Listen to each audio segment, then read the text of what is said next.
कहना चाहता हूँ कि अभी हेलो। हाँ, बोलिए। आवाज आ रही है? हाँ, आ रही है। हाँ, मैं ये कहना चाहता हूँ, अभी मैं कुछ दिन से एक अजीब तरह के मतलब मुझे ऐसा लग रहा है कि हम लोग एक अजीब तरह से भारत को देख रहे हैं। कि जैसे अभी मैंने रिसेंटली देखा कि कुछ लोग जो अत्याचार करने वाले लोग हैं, भले ही छोटा मोटा अत्याचार करते, जैसे कभी सब्जी बेचने वाले को मार देते हैं, कभी दूध बेचने वाले को मार देते हैं, कभी किराने की दुकान वाले से उधार लेकर उसको परेशान करते हैं, कभी चाट वाले को मारते हैं। तो हमें समझ ही नहीं आ रहा है कि हम लोग ये कैसा भारत देख रहे हैं। मुझे आप लगता है क्या जो आप वैसा ही भारत देख रहे हैं जो आपके प्रथम प्रधानमंत्री जवाहरलाल नेहरू ने आपके ऊपर थोपा है। उन्होंने आपके ऊपर जी, अंग्रेजों के बनाए हुए वो सब नियम कानून थोपे हैं। उन्होंने आपके ऊपर जी, वही बादशाही लॉर्डशिप वाली व्यवस्था जो अकाउंटेबल नहीं है। हाँ निर्णय हाँ, ले तो उसकी मर्जी, निर्णय ना ले तो उसकी मर्जी, घूस खाकर निर्णय ले तो उसकी मर्जी। आप जो है उसके गलत निर्णयों को जूझते रह जाएंगे, आपको कहीं पर वो नहीं मिलेगा। और यदि ये बाहुबली जिनकी आप बात कर रहे हैं, यदि इन्हें हाँ राजनीतिक हाँ, प्रश्रय प्राप्त है तो पुलिस की औकात के बाहर है कि उनके विरुद्ध कार्रवाई करें।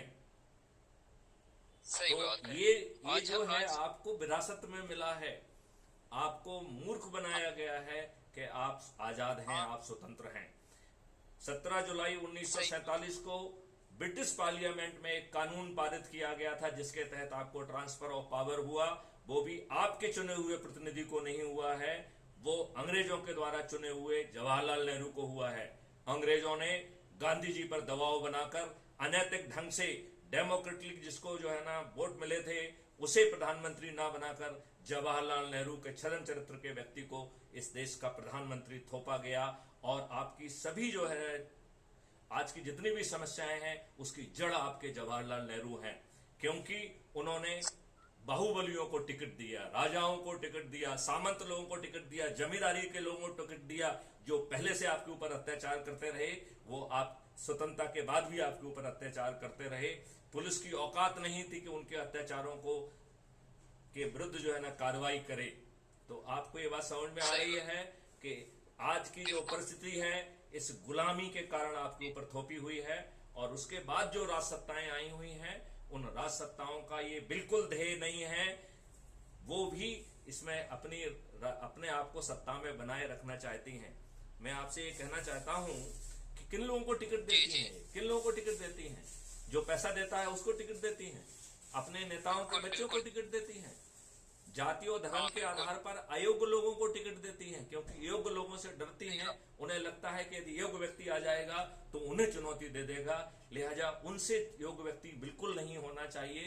तो जाति और धर्म के सही आधार बात, पर भी अयोग्य लोगों को टिकट देती हैं।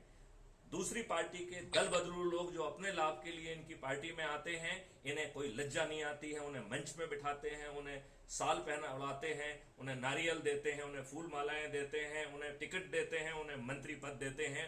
और ऐसे जो है कार्यकर्ता जो वर्षों से इनकी सेवा में लगे हैं उन्हें नजरअंदाज करते हैं। यदि यदि जो है यदि कार्यकर्ता नाराज हो जाते हैं और वो कैंडिडेट हार जाता है तो ये कहते हैं भीतर हाँ, घात हो गई है। ये दुष्ट ये नहीं कहते हैं कि हमने तो सीधा सीधा बाहर से घात कर दिया। जब सही बात है, जब बाहर से किसी को थोप दिया गया है तो ये बाहर घात है कि नहीं है। तो जब सही भी बात है, बाहर घात बिल्कुल, हो तो भीतर घात तो होना ही चाहिए, राइट। होनी फिर जो चाहिए, है बात ये है, सभी राजनीतिक पार्टियां अपराधियों को टिकट बांट रही हैं। ये लज्जा का विषय है हाँ कि अभी जो उत्तर प्रदेश का चुनाव हुआ है उसमें 403 सदस्यों की विधानसभा में 205 व्यक्ति जो है आपराधिक रिकॉर्ड के हैं उनके अपने एफिडेविट के अनुसार। आपको जान हाँ के ताज्जुब होगा कि जो लोकसभा अभी हाँ, कार्यरत है, जो 2019 से 2024 के बीच में कार्यरत लोकसभा है, उसमें हाँ, 42% मेंबर ऑफ पार्लियामेंट आपराधिक रिकॉर्ड के हैं।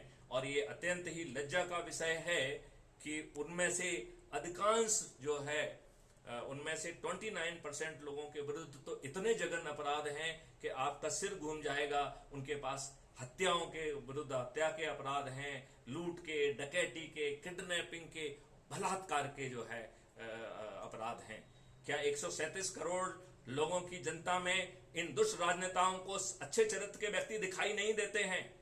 लेकिन ये दुष्ट राजनेता, सिर्फ इनका एक ही धर्म है, एक ही नीति है कि एन के एन प्रकारेण सत्ता में काबिज रहें। ये अपने आप को सुशासन बाबू कहते हैं और एक अनपढ़ गंवार तेजस्वी के साथ हाथ मिलाते हैं। क्यों? क्योंकि इनका एक ही धर्म है, सत्ता में बने रहना।